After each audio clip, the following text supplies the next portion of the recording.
Bon, bien, bonjour à tous, ça fait plaisir de voir une salle bien remplie, bien fournie. C'est le but en fait de ces conférences qui vont se dérouler sur le rythme d'une par mois. Oui.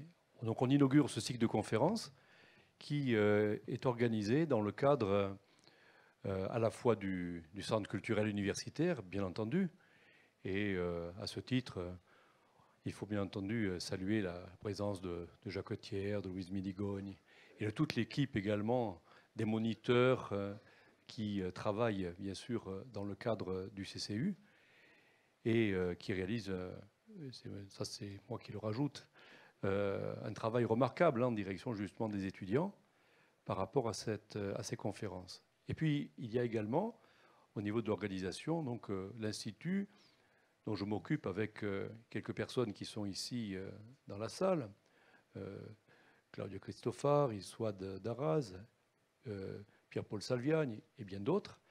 Et donc, en fait, c'est cette action conjuguée qui va permettre de mettre en place ce cycle de conférences dont la vocation est de réfléchir sur l'histoire de la Corse dans son environnement plus global, l'environnement méditerranéen essentiellement, et au-delà, européen.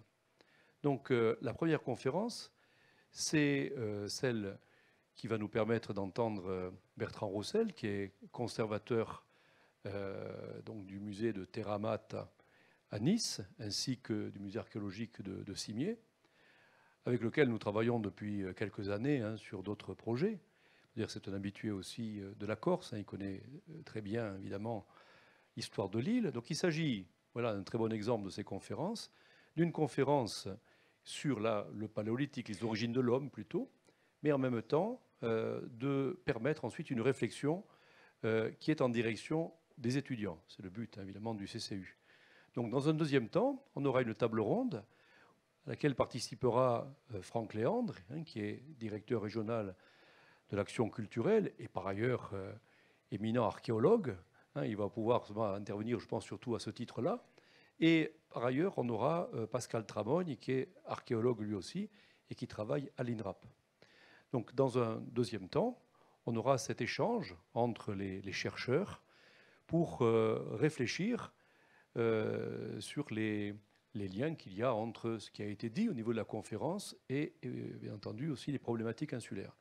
Et donc à l'issue de tout ça, évidemment, le but c'est de vous permettre de poser des questions, éventuellement de faire des suggestions, de faire des remarques, et peut-être même d'avoir des conseils hein, pour les étudiants qui seraient plus spécialisés sur, ou qui voudraient se spécialiser sur ces périodes hein, de la préhistoire. Eh bien, à ce moment-là, vous avez d'excellents, on va dire, conseillers face à vous. Alors, je vais laisser la parole tout de suite à Bertrand Roussel, et juste ensuite, on fera... pardon ? Ah oui, pardon. Je dois aussi excuser, s'il a bien fait de me le rappeler, excuser l'absence d'Alain Di Meglio, hein, qui dirige le CCU et qui malheureusement ne peut pas être là puisqu'il est retenu pour des raisons professionnelles hein, par ailleurs.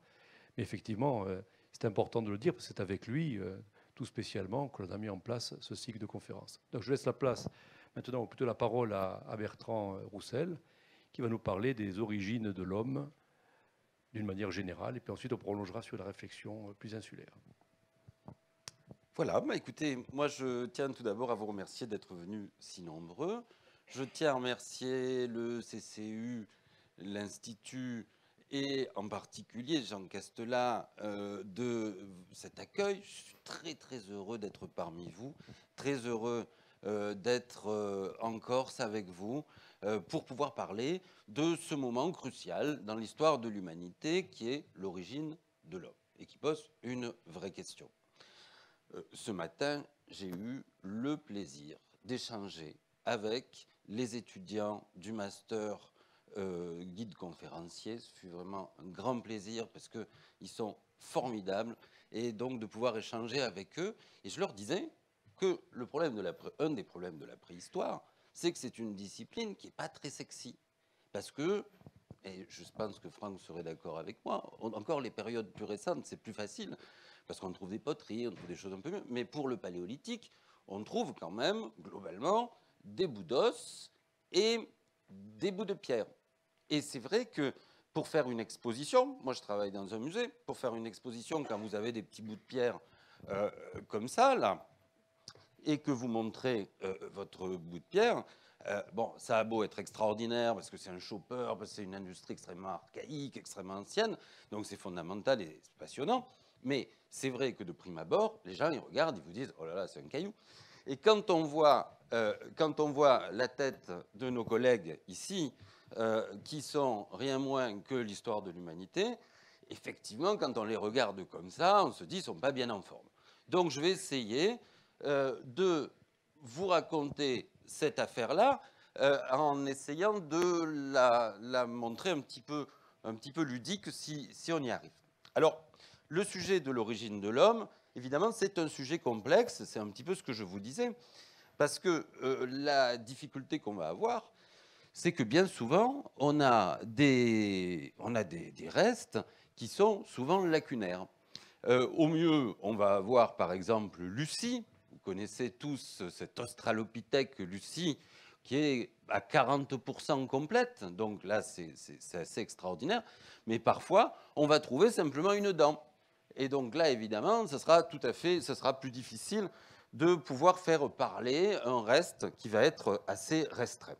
Alors l'homme, bien sûr, il fait partie du monde vivant, du monde vivant. Alors il a une première caractéristique, c'est la bipédie. Ça, l'homme est un bipède, c'est un fait certain. Le critère de la bipédie, c'est une caractéristique. Mais plus largement, évidemment, l'homme, il appartient, avec certains autres animaux, c'est une sorte de singe néanmoins. Donc, c'est ce qu'on va appeler un primate.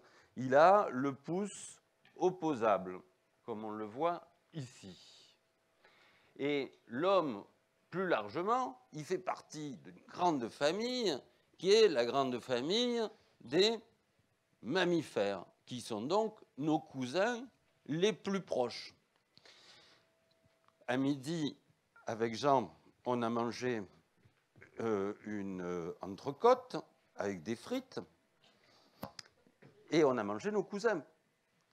Parce que les taureaux, les vaches qui forment l'entrecôte, ce sont des cousins relativement proches, puisque finalement, tout ça émerge durant l'ère tertiaire. La pomme de terre est un cousin beaucoup plus éloigné. Mais nous sommes aussi cousins avec la pomme de terre.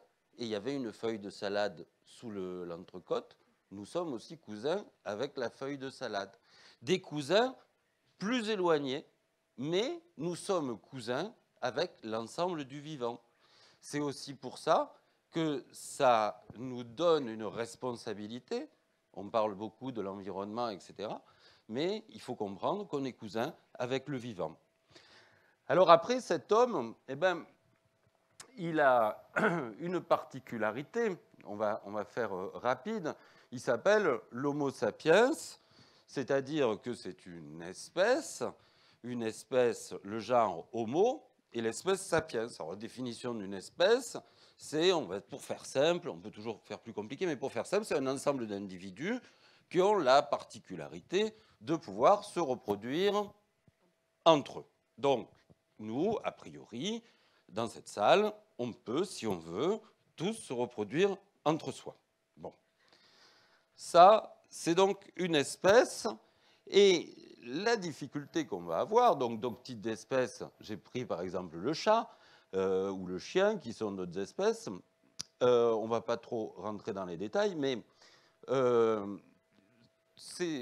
la difficulté qu'on va avoir, c'est qu'avec le vivant, c'est relativement facile de définir une espèce. On prend des individus de sexe opposé, on les met ensemble et on voit s'ils font des bébés. Et si les bébés sont pérennes, c'est-à-dire si eux-mêmes peuvent faire des bébés à leur tour. Donc ça ne pose pas de difficulté avec le vivant. En revanche, avec les fossiles, ça va être plus compliqué. Aujourd'hui, on a la génétique qui va nous donner des informations un peu plus précises, mais le reste des informations, c'est essentiellement le caractère de morphologie. Et je prenais l'exemple ce matin, mais je crois qu'il est pas mal, entre si on trouve un fémur d'Adriana Carambeu et un fémur de Mimi Mati, la morphologie va être extrêmement différente en termes de taille.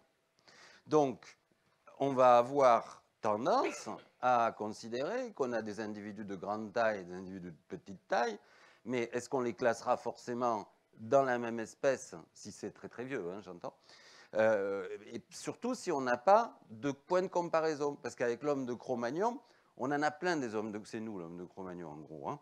Donc on a des référentiels, parce qu'on sait, on a des squelettes, et on est capable d'avoir des squelettes d'hommes, de femmes, donc on arrive bien à appréhender, par exemple, le dimorphisme sexuel, ou la variabilité au sein de notre espèce. Mais sur les espèces fossiles qu'on connaît qu'à partir d'individus fossiles, c'est là où ça se pose plus de difficultés. Voilà, donc la Terre apparaît à peu près il y a 4 milliards d'années. Je vais peut-être faire relativement court. On va avoir les premiers mammifères autour de 220 millions d'années, les premiers primates autour de 60 millions d'années. Donc l'apparition des premiers primates. C'est une grande famille dont nous faisons partie. Et au sein de cette famille, on va avoir toute une grande gamme de catégories, de différents types de singes. Et nous, on va s'arrêter plus précisément à un moment où, donc là, on va remonter le temps de ces variations avec les différents singes qui vont exister, à la fois dans l'Ancien Monde, dans le Nouveau Monde. Et puis, on va avoir la dernière grande séparation qui va se faire entre, d'un côté, les gorilles et les chimpanzés, et de l'autre côté, eh bien, une grande famille dans laquelle nous allons nous inscrire. Et cette grande famille, c'est nos derniers cousins, ces gorilles et ces chimpanzés, c'est nos cousins les plus proches en termes d'animaux. Et donc, ça se voit, parce que votre cousin, votre frère, vous ressemblez beaucoup à votre frère. Votre cousin, souvent, il y a des ressemblances qui sont très très nettes. Et c'est vrai que quand on regarde un petit chimpanzé, je ne sais pas si vous avez déjà vu des films où on voit les petits chimpanzés, franchement, ça ressemble à un petit bébé humain. Après, quand ils grandissent, un petit peu moins, mais quand c'est vraiment très très proche. Donc là, on a une séparation qui se fait, et cette séparation, eh bien, c'est le moment où on va rencontrer